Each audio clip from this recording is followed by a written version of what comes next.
Bonjour à toutes, bonjour à tous, j'espère que vous allez bien. Ça fait très longtemps qu'on n'a pas publié de vidéo, mais c'était pour une bonne cause.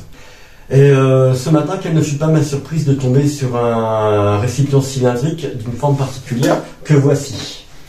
Donc ça a la forme d'une boîte de masque à gaz, mais elle est un petit peu différente. Elle est cylindrique avec des anneaux tout au long du corps. Ainsi, quelle ne fut pas ma surprise en l'ouvrant de constater qu'il s'agissait d'un masque à gaz belge L702 en super bon état, et je vais justement vous le montrer. Que voici. Voilà, j'essaie de le montrer à la caméra de loin, pas trop près non plus. On va essayer de le regarder un petit peu après. Donc, ça fait partie du truc de défense passive, mais j'estime que ça fait partie de l'histoire de la Seconde Guerre mondiale, aussi bien qu'un casque allemand ou anglais. Donc le L702, c'est quoi? Le L702, c'est cette chose que voici, que je vous montre rapidement, et qu'on va regarder d'un petit peu plus près après, bien évidemment.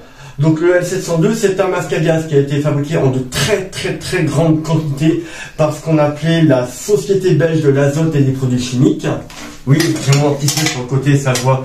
D'ailleurs, le marquage, il est là, et on va essayer de le distinguer sans trop bouger.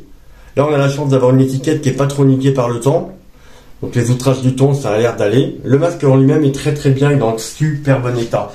C'est aussi pour ça que je l'ai acheté en brocante. Les masques à gaz de la défense passive, ça fait quand même partie des objets de collection qu'on peut trouver à des prix relativement modérés.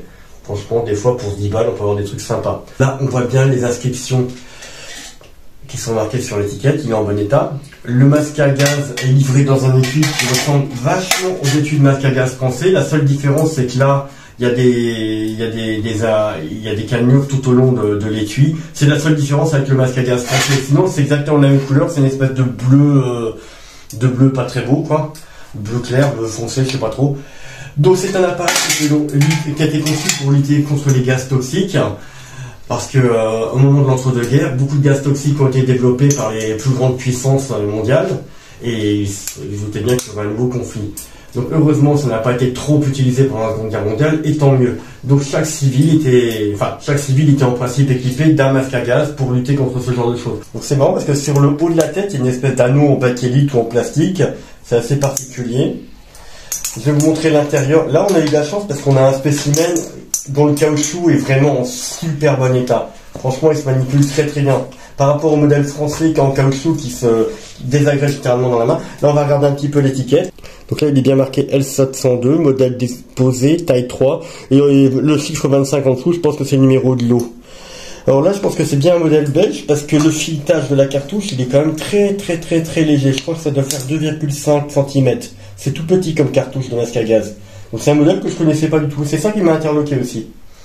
Donc voilà, ça c'est pareil, c'est une espèce de plastique noir ou bakélite. Il est relativement léger par rapport au modèle français. Et je vais l'essayer pour l'occasion pour voir. Ouais, on va voir s'il est confortable. A priori, ça a l'air d'aller. Hop. Donc ça, c'est le masque L702. Donc ça donne à peu près ça. Comme j'arrive pas à respirer, je laisse tomber. J'arrive pas à le mettre. Non seulement j'arrive pas à le mettre, en plus j'arrive pas à respirer dedans. Donc il a beau être très propre, on va éviter les conneries.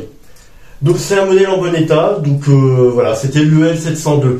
Donc je vais revenir un petit peu sur ce truc là, mais alors vraiment vite fait.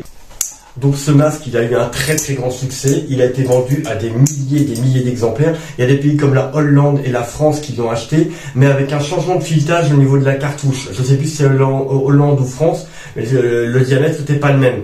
J'avais vu il n'y a pas longtemps une vidéo sur YouTube où il y a un mec qui met une ampoule électrique sur l'embouche, je ne comprends pas l'intérêt, mais voilà. Donc l'intérêt de vous montrer ce masque à gaz, c'est d'abord le côté technique, mais aussi le fait que cet objet-là, ça a servi pendant la Seconde Guerre mondiale au titre de la défense passive, mais c'est vraiment représentatif de la Deuxième Guerre mondiale, sachant que les civils ont suivi les bombardements et on avait très peur des attaques au gaz à cette époque-là.